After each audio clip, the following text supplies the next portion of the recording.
Больше 13 тысяч обращений от граждан получила служба Стройжилтехнадзора Коми за прошлый год. Лет 10 назад эта отметка не доходила и до 1000. Об этом сообщила исполняющая обязанности руководителя службы Ольга Микушева в рамках часа с министром.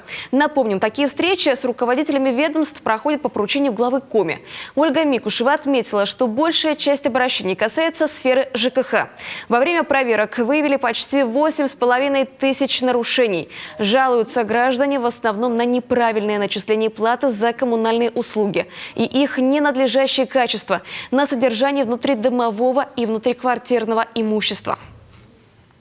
В настоящее время у нас из 10 с лишним тысяч домов многоквартирных около 2000 домов находятся без управления.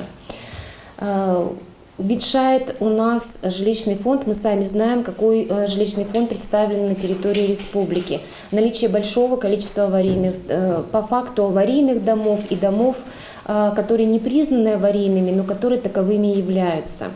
Отсутствует у нас надлежащая система учета раздельного реального технического состояния и степени износа жилищного фонда. Есть и другая проблема. Некоторые управляйки попросту не выполняют свои обязанности. По словам главы Стройжилтехнадзора, получая лицензию, компании не отчитываются о своей материально-технической базе и финансовой устойчивости. А когда обнаруживаются нарушения, управляющие компании могут обосновать свое бездействие отсутствием, скажем, техники или сотрудников.